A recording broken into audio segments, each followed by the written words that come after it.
Hey, welcome to week 5. Week 5, you made it this far. So, let's continue on. Switch over to the page here. Week 5 is nature awareness. 1. Related requirement number 7, nature awareness. Required reading, Our Own Druidry, page 3943. And you got your optional reading, which I highly recommend you to get some, background. Just read those. Druidry in general, and ADF Druidry in particular, is not only about scholarship, ritual, and magic, it is also about connecting with the land and the Earth Mother that birthed us and surround us. Druidry cannot be divorced from nature, nor should it.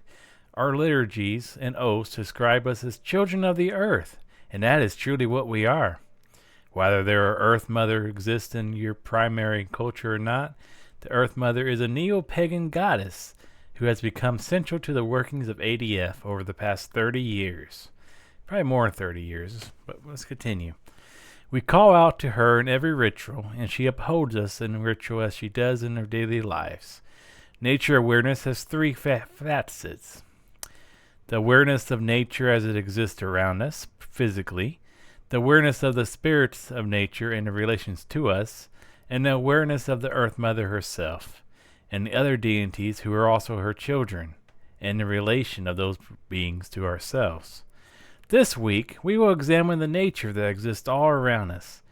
It is simple to say that we do not exist apart from nature. It is harder to see this in our everyday lives.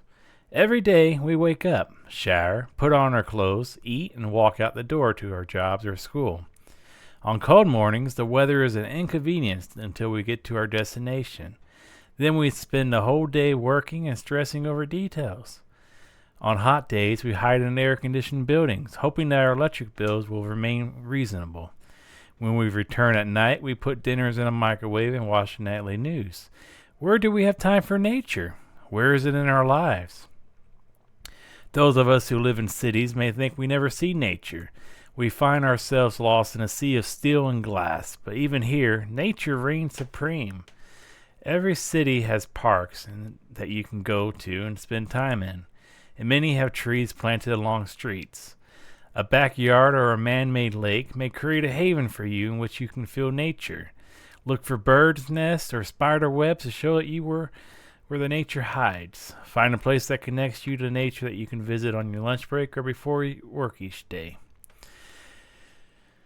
My own favorite natural spot near my workplace is the top of a parking garage. This might sound strange, but I am able to watch the sunrise unobstructed by buildings each morning and do devotionals there if sunrise comes around the time I'm due at work. If you live in the country, you probably already know a place you can go to connect with the land. If you don't, look around. Hunt until you find a spot that speaks to you. We do recommend that you think about your climate when you're looking for a nature spot. If it's getting to be winter at this point, and a large number of people start at Samhain, so it could be. I started at Samhain, so yeah, it could be. Remember that you want to think about that before picking a spot that is overly cold and wet, or hard, or dangerous to get to in the snow. If your climate is too cold, you might consider seeking out a greenhouse or a conservatory for your nature meditation. Although we recommend getting outside as much as the tips of your ears can stand. Remember, too, that you can experience nature while doing all sorts of seasonal work, from cutting the grass to weeding the garden to raking leaves to shoveling snow.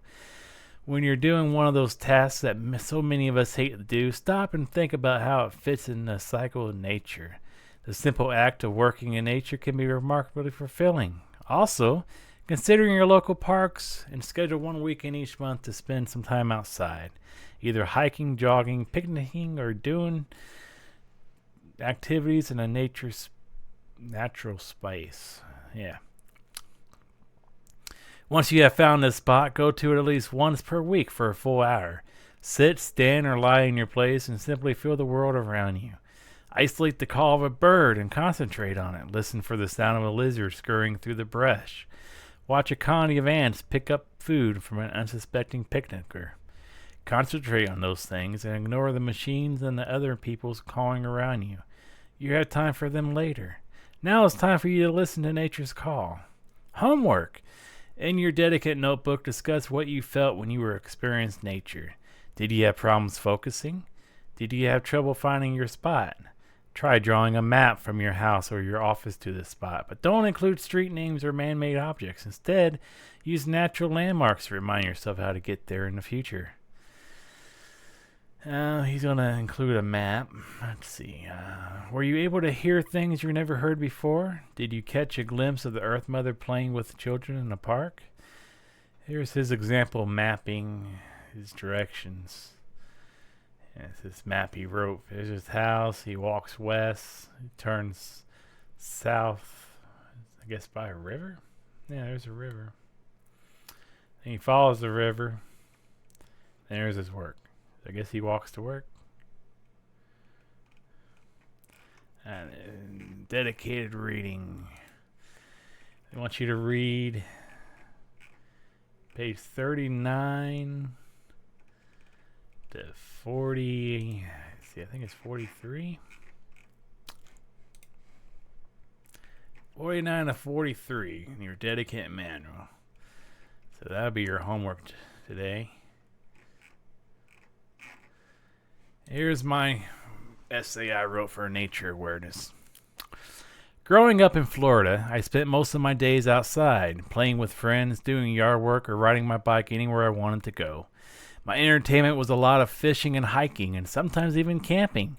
Florida is a great place to experience the wonderful gifts the Earth Mother has granted us. I became a truck driver in 2012. This career gives you the gift of experiencing Mother Nature treasures more than I have ever thought was possible.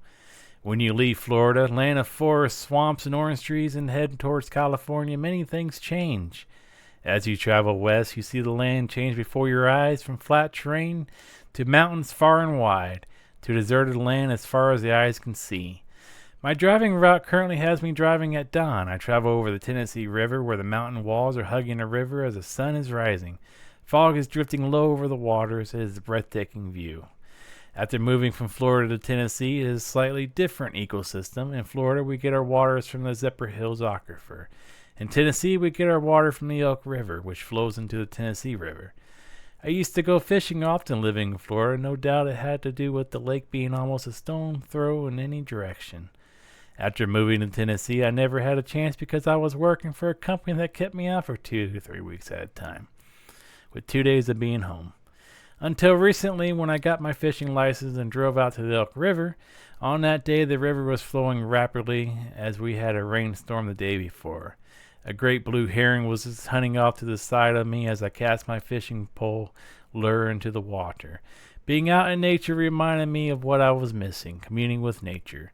My goal is to go out more often in my spare time and cast my line and commune with the earth spirits and leave an offering to the Earth Mother.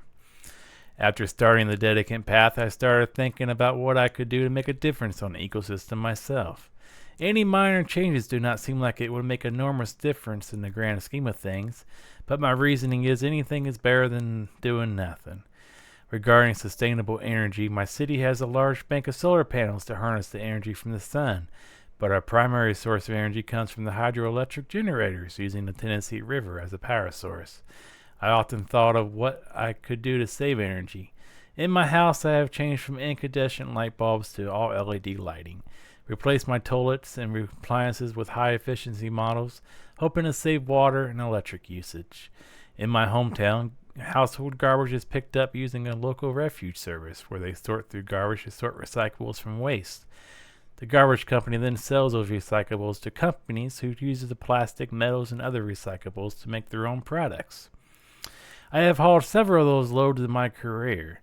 We also have a recycling center in which residents can use, which I feel would have a greater feeling of doing my part if I brought restorative recyclables on my own. Every year I try to grow my own vegetables, tomatoes, and peppers, and other things. This year I made a small plot on my land to have more room to grow more harvestables, with the goal of sustaining my needs without using pesticides. In the future, I want to grow medicinal herbs. I always had a cliché for the healing arts. I am a Reiki master, study massage therapy, and now I have a desire to learn about healing with herbal remedies. I've also made a smaller lifestyle change, including switching from non-stick cookware to using cast iron. It gives me the impression of going back to a simpler time. The substantial gifts of the Earth Mother are all around us. We just have to take a moment and look and do our part to preserve her gifts. That's your homework. Think of what you can do write this essay on nature awareness. Until next time, see you later.